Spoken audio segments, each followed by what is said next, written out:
আমরা যে প্রায় সময় কথা বলতে গিয়ে দেখবেন অনেক মানুষ বলে থাকে বাল। দেখবেন একজন মানুষের কোনো কিছু পছন্দ হয় নাই, সে কোনো কারণে তার উপরে রেগে আছে, দেখবেন হঠাৎ করে সে বলে ধুর বাল, এইগুলো তুই বলিস না। আপনি কি জানেন যে এই বাল শব্দটা বলার মধ্য দিয়ে মুসলমানদের জন্য কতটা ক্ষতি রয়েছে? বাল শব্দটি হিন্দি ভাষায় যে চুলের অর্থ দাঁড়ায়, সেটি কিন্তু বাংলা ভাষার মানুষেরা যে শব্দ বলে থাকে সেই অর্থ দাঁড়ায় না। কিন্তু বাংলা ভাষার মানুষেরা যে বাল শব্দ বলে, এটার অর্থ কিন্তু চুল দাঁড়ায় না, এটা দাঁড়ায় ইতিহাস থেকে হারিয়ে যাওয়ার এক দেবতার নাম।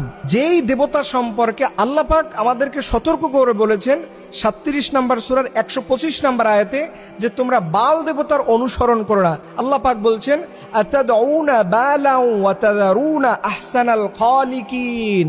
আল্লাহ বলছে তোমরা কি বালকে ডাকবা এবং সর্বশ্রেষ্ঠ স্রষ্টাকে তোমরা কি ভুলে যাবা, পরিত্যাগ করবা?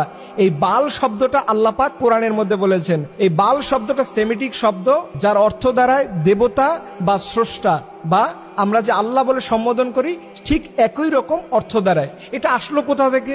আপনাদের মনে প্রশ্ন থাকতে পারে, হুজুর এটা আসলো কোথা থেকে?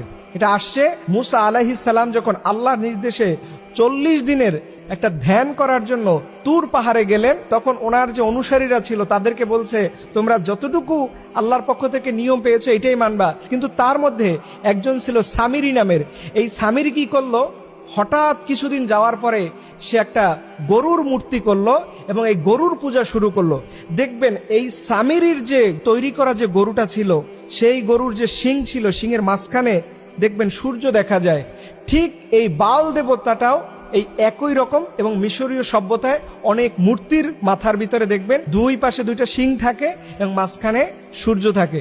দেখেন এই শব্দগুলো, এটা হয়তো অনেকের কাছে বলবেন যে হুজুর এটা কি বলতেছেন, এটা কি কোনো সাবজেক্ট হলো, এগুলো কি আলোচনা কোনো বিষয় হলো? দেখেন এই সামিরির মাধ্যমে সেই সময়ের মুসা আলাইহিস সালামের মানুষেরা তারা সবাই আল্লাহর পানিশমেন্ট পাবেন। আল্লাহর সামনে সবাইকে অপরাধী হতে হবে শুধুমাত্র ওই গরুর পূজা করার কারণে, এই শিরিক করার কারণে, শুধুমাত্র এই বাল দেবতাকে অনুসরণ করার কারণে। অথচ আমরা খুব সহজেই এইগুলো বলতেছি, আমরা জানিও না কোন শব্দটা বললে ইসলামের দৃষ্টিকোণে রাইট আছে, কোন শব্দটা বললে ইসলামের দৃষ্টিকোণে রং আছে, এটা আমরা অনেকেই জানি না। কিন্তু আফসোসের বিষয় প্রিয় ভাইয়েরা, আমরা আমাদের লাইফে, আমাদের জীবনে যতদিন পর্যন্ত থাকি না কেন, সবার আগে ভাগে আমাদের ইসলামকে অনুসরণ করতে হবে। ইসলামকে বাদ দিয়ে পৃথিবীর কোনো তন্ত্রমন্ত্র বিশ্বাস করা যাবে না।